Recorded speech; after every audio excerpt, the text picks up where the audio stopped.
तो 3 मिनट में पूरा का पूरा चैप्टर, वो भी प्रोडक्शन का, वो भी हिंदी में। तो हर चैप्टर होगा आप 3 मिनट में खत्म। तो बोलो हर हर महादेव। तो उत्पादन का सिद्धांत हमें पढ़ना है, प्रोडक्शन की थ्योरी पढ़नी है, उत्पादन की थ्योरी हमें पढ़नी है। सबसे पहले उत्पादन के बारे में हम लोग जानते हैं कि चीजों का उत्पाद करने के लिए, चीजों को बनाने के लिए आपको इनपुट की जरूरत लगती है, कारकों की जरूरत लगती है। तो ये इनपुट और आउटपुट के बीच के कार्यात्मक संबंध को ही हम उत्पादन फलन कहते हैं, जो कि हमारी सबसे पहली टर्म है। देन इसके बाद में जो हमारे इनपुट होते हैं, हमारे कारक होते हैं, वो हमारे दो तरीके के हैं। हमारे एक तरीके साधन है परिवर्तनशील साधन, जो बदलते रहेंगे, स्थिर साधन, जो आमतौर पर आपको बार बार खरीदने की जरूरत नहीं पड़ती। अब आपको उत्पादन करना है, प्रोडक्शन करना है, तो जो भवन, मशीन, भूमि है, जो बिल्डिंग, मशीन, लैंड है, वो आप बार बार परचेज नहीं करोगे। ये आमतौर पर आपके उत्पाद के साथ, आउटपुट के साथ में डायरेक्टली भिन्न नहीं होते, यानी कि लगातार सीधे सीधे बदलते नहीं है। आप जितना मर्जी प्रोडक्शन करते जाएं या उत्पादन करते जाएं, आपको अलग अलग बार बार स्थिर साधन की जरूरत नहीं पड़ेगी। जबकि कच्चा माल, श्रम, ईंधन उतना ज्यादा लगेगा जितना ज्यादा आप उत्पादन करने वाले हैं। तो ये सीधे भिन्न होते हैं, सीधे उनके साथ में बदलते चले जाते हैं, ध्यान रखिएगा। फिर इसके बाद में एक है आपकी अल्प अवधि, यानी कि छोटा वक्त। ये कौन सा छोटा वक्त होता है? जिसके अंदर जो परिवर्तनशील कारक है, जैसे कि आपकी रॉ मटेरियल, श्रम, ईंधन, इनको तो आप बदल सकते हो, लेकिन स्थिर साधन में आप बदलाव नहीं कर सकते। एक होती है दीर्घावधि, जो कि एक लंबा वक्त होता है, जिसके अंदर आप सभी कारक, दोनों तरह के कारकों के अंदर बदलाव कर सकते हैं। देन इसके बाद में 3 टर्म होती हैं आपकी, कुल उत्पाद, औसत उत्पाद, सीमांत उत्पाद। जहां औसत उत्पाद जो कि है वो प्रति इकाई आउटपुट, प्रति इकाई उत्पादन को रिप्रेजेंट करता है, जबकि जो सीमांत उत्पाद है,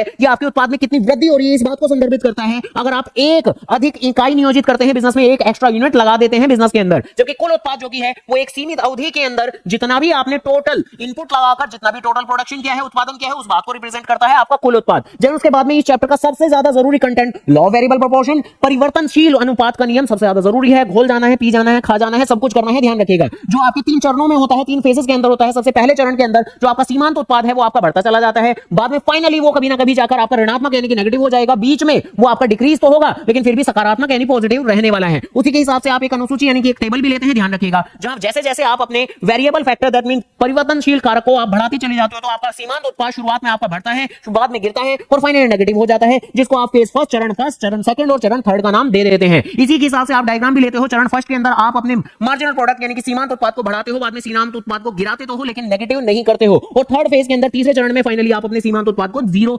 नेगेटिव वाई एक्सिस की तरफ लेके चले जाते हो। इसी के अनुसार जो आपका कुल उत्पाद होगा वो शुरुआत में इंक्रीज करेगा, इंक्रीजिंग रेट से, बाद में इंक्रीज तो करेगा लेकिन थोड़ी घटती दर से, डिक्रीजिंग रेट से, और फाइनली जो आपका कुल उत्पाद होगा वो आपका गिरना शुरू हो जाएगा। आ चुकी हो। देन सबसे लास्ट बट नॉट लीस्ट, ध्यान रखिएगा, सबसे ज्यादा जरूरी, जहां आप औसत उत्पाद और सीमांत उत्पाद के बीच में रिलेशनशिप पढ़ते हो, दोनों के दोनों भाई भाई की तरह है। जब शुरुआत में बढ़ेंगे तो दोनों बढ़ेंगे, जब बाद में गिरेंगे तो दोनों के दोनों गिरेंगे, तो भाई भाई की तरह है। लेकिन ध्यान रखिएगा, मार्जिनल प्रोडक्ट, सीमांत उत्पाद आपका बड़ा भाई है, जब बढ़ेगा तो तेजी से बढ़ेगा, जब जो औसत उत्पाद है वो थोड़ा कम गति से आपका बढ़ता है, और बाद में जब गिरने की बारी आती है तो आपका सीमांत उत्पाद ही तेजी से गिरता है, और जबकि औसत उत्पाद थोड़ा कम गति से गिरता है। जिस मोमेंट पे दोनों बराबर रहेंगे, आपस में इंटरसेक्ट करेंगे, तो उस सिचुएशन में दोनों बराबर रहेंगे। इसका रिलेशनशिप भी आपको याद रखना है, जरूर अच्छे है, जो कि 3 पॉइंट्स के अंदर है, 1, 2 और 3। तो ऐसी और चैप्टर के क्विक रिवीजन के लिए वीडियो को लाइक और चैनल को जरूर सब्सक्राइब।